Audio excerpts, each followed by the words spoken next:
जय हिंद। देखिए 1952 में जन्मे व्लादिमीर पुतिन की पूरी जीवन को समझते हैं कि वो कैसे इतने शक्तिशाली हो गए और किस तरह से जिस व्यक्ति को कोई नहीं जानता था वो रूस के जैसे विशाल देश पर इतने लंबे समय तक राष्ट्रपति रह गया। देखिए व्लादिमीर पुतिन का जन्म 1952 में एक बहुत ही नॉर्मल फैमिली में हुआ था। इनके पिता सोवियत संघ में एक नेवी में अपनी सेवा देते थे। उस समय नियम था कि हर परिवार के लोगों को सेना में सर्व करना है, जैसे आज इजराइल में है वहां पर, तो ये नेवी में सर्व करते थे। और इनकी माँ एक छोटी सी फैक्ट्री में वर्कर थी। इनका जीवन बहुत ही साधारण परिवार में बीता।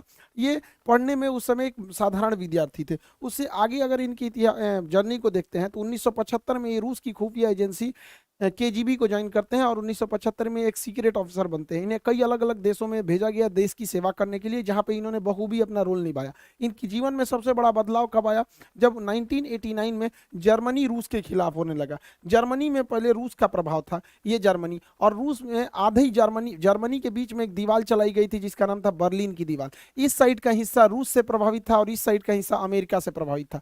लेकिन जर्मनी में ये जो बर्लिन की दीवार थी ये तोड़ दी गई और पूरा का पूरा जर्मनी जो था वो अब अमेरिका के प्रभाव में जाने लगा था। इस घटना को वहां पे खड़े, वहीं पे ये अंडर कवर एजेंट थे व्लादिमीर पुतिन, उस समय केजीबी के तहत, वो देखते रह गए और देखते देखते ये बर्लिन की दीवार तोड़ दी गई और जिस जर्मनी के आधे हिस्से पर रूस का प्रभाव था, यानी उस समय के यूएसएसआर अर्थात सोवियत संघ का प्रभाव था, वो अब प्रभाव खत्म हो गया और धीरे धीरे आगे और घटनाएं खराब होती गई।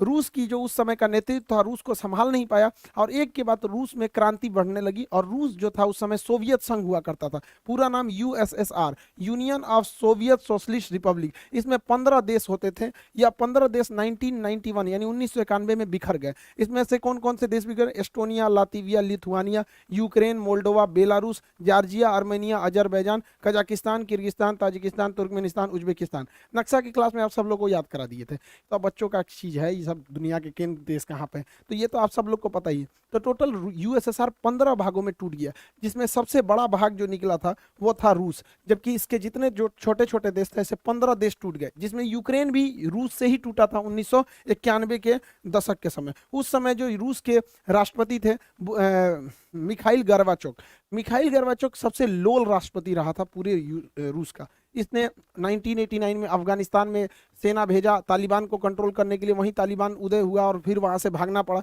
ये उसको भी नहीं कंट्रोल कर पाए। बर्लिन की दीवार तोड़ दी गई, ये उनको भी नहीं कंट्रोल कर पाए। और फाइनली 1991 का यूएसएसआर का बिखराव हो गया। ये सब भी मिखाइल गर्वाचोक के समय हुआ। इन्हें अपने पद से त्याग देना पड़ा और उसके जगह पे आए थे बोरिस येल्सन। बोरिस येल्सन से लोगों को उम्मीदें थी, लेकिन बोरिस येल्सन जो थे महापियक्कड़ आदमी था। ये जहां तहां पीने लगता था, बड़का बड़का बाल्टी में दारू पीता था और नाचने लगता था। स्टेज पे गया, देखिए नचनिया के साथ ही नाच रहा है, बताइए राष्ट्रपति नाचेगा? जिस वजह से इसका विरोध होने लगा। बोरिस येल्सन जो थे ये सोचे थे कि रूस जो एकदम सरकारी तंत्र में फंस चुका था, क्योंकि वहां उस समय ये परंपरा थी जो कुछ होगा सरकारी होगा। और आप भारत में देखिए सरकारी चीज में जहां गए, जैसे सरकारी हॉस्पिटल में गए तो आपको फील हो जाएगा कि ये सरकारी हॉस्पिटल, फैक्ट्री में जाएंगे सरकारी फैक्ट्री तो आपको फील हो जाएगा। तो इनको लगा कि अमेरिका की तरह आगे बढ़ना है तो प्राइवेट को आगे बढ़ना पड़ेगा, तो धीरे धीरे न करना चाहिए। इन्होंने क्या किया, सरकारी मशीनरी को धीरे धीरे बंद करना चालू किया, प्राइवेट को आगे बढ़ना चालू किया। इस वजह से जो पहले से अर्थव्यवस्था थी जो चल रही थी वो भी नहीं चल पाई और दूसरा क्या हो गया कि लोगों के अंदर रोजगार जाने लगा, जिस वजह से इनका भी विरोध होने लगा बोरिस येल्सन का। हालांकि बोरिस येल्सन जो उम्मीद लाए थे वो 20 साल आगे उसका असर दिखता, लेकिन इनको उतना आइडिया नहीं था। पियक्कड़ आदमी था, जहां तहां नाचने लगता था यहाँ पर, जिस वजह से लोग इन्हें पसंद नहीं करते थे। और यही एंट्री होती है व्लादिमीर पुतिन की। ये साल हो जाता है 1991 जब यूएसएसआर टूटा और इस समय तक व्लादिमीर पुतिन लेफ्टिनेंट कर्नल बन चुके थे। इस समय इनकी जो मुलाकात होती है वो रूस का सबसे बड़ा जो शहर है सेंट पीटर्सबर्ग के मेयर थे एंटोली सोबचक से मुलाकात होती है व्लादिमीर पुतिन की। और ये क्या करते हैं, सोबचक व्लादिमीर पुतिन को सेंट पीटर्सबर्ग का डिप्टी मेयर बना देते हैं। और यहीं से कहानी शुरू होती है व्लादिमीर पुतिन की। जैसे ये डिप्टी मेयर बनता है, इसने वहां के जितने करप्शन थे उस सबको खत्म करने लगता है, व्यवस्थाओं में सुधार लाने लगता है।